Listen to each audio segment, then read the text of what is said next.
Election commission ఏ విధంగా ఓట్ల దొంగతనానికి పాల్పడింది అని ఆధారాలతో రాహుల్ గాంధీ గారు దేశం ముందుకు వచ్చిన తర్వాత, దేశ ప్రజలకు తిరుగులేని ఆధారాలు సమర్పించిన తర్వాత, మన ఆంధ్రప్రదేశ్లో కూడా ఈ ఎన్నికల వ్యవస్థలో జరిగినటువంటి గిమ్మిక్కులు, మ్యాజిక్లు, కొన్ని మిస్టరీల గురించి చర్చ జరుగుతూ ఉంది. అండ్ కొన్ని అయితే చాలా పెద్ద మిస్టరీలు. అది మిస్టరీనే, మనకు ఏ కోశాన ఎక్కడా కూడా సమాధానం దొరకని మిస్టరీ.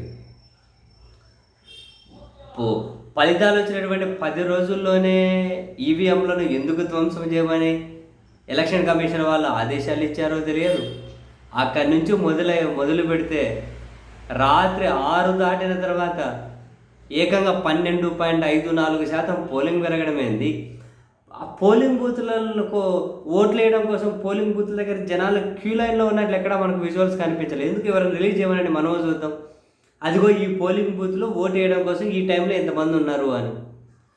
పోలింగ్ జరిగిన మరుసటి రోజు చూపెట్టమనండి, 1 గంటకి ఎంతమంది ఉన్నారో, 11 గంటకి ఎంతమంది ఉన్నారు. ఇంత వేయడానికి అసలు మిస్టరీ ఇది. అసలు ఏందనుకున్నారు? రాత్రి 8 అప్పుడు పోలింగ్ జరిగిన రోజు రాత్రి 8 గంటలప్పుడు 68.12 ఓట్ల శాతం, పోలింగ్ శాతం ఎంత? 68.12 రాత్రి 8కి. అక్కడి నుంచి రాత్రి 11:45కు 76.50.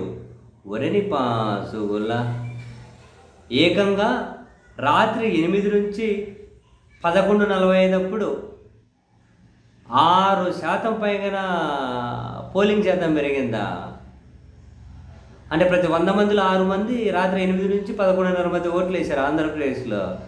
ఊకోండి, మీరు చెప్పినా మాకు నమ్మడానికన్నా కాసింత. అండ్ ఫైనల్గా ఓట్లు వచ్చేసరికి, లెక్క పెట్టేసరికి 80.66. ఏమైనా సంబంధం ఉందా? రాత్రి 8 గంటలకు 68.12 ఏంది, రాత్రి 11:45కు 76.50 ఏంది, ఫైనల్ ఓట్లు వచ్చేసరికి 80.66 ఏంటి? ఇట్లాంటి మ్యాజిక్లు మీకు కావాలి అంటే ఓట్ ఫర్ డెమోక్రసీ ఆర్గనైజేషన్లోకి వెళ్ళి మీరు వెతకచ్చు. ఇవే ఈ రిపోర్ట్స్ అన్నీ ఉన్నాయి. నిన్న కూడా ఒక రిపోర్ట్ ఏంటని మనం ప్రస్తావించుకుంటూ ఒక వీడియోలో మాట్లాడుకున్నాం. ఇది కూడా ఇంతే. మరి ఈ మిస్టరీకి ఎవరు సమాధానం చెప్పేది? ఏమండి, రాత్రి 11:45కు జనాలు బార్లు క్యూ లైన్లలో ఉండి ఓట్లు వేశారండి ఆంధ్రప్రదేశ్లో. ఎందుకు పగలంతా విపరీతంగా వానలు కురిసి సునామీ వచ్చింది ఆంధ్రప్రదేశ్లో? పగులు ఓట్లేసేకపోలేదా? ఏంటండి మరీ కామెడీ కాకపోతే. ఈ మిస్టరీని ఛేదించేది ఎవరు?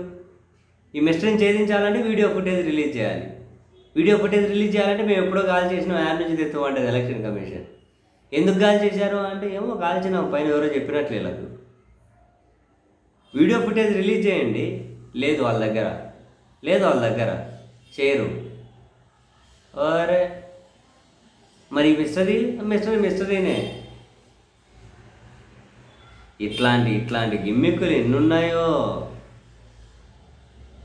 ఇంత దారుణంగా ఎన్నికల వ్యవస్థ దిగజారిపోతే, ఇంత దారుణంగా మోసం చేస్తే దేశ జనాలను, అసలు కనీసం అకౌంటబిలిటీ లేకుండా ఉంటే ఇంకెక్కడండి మనం ప్రజాస్వామ్యం గురించి మాట్లాడుకోవాలి?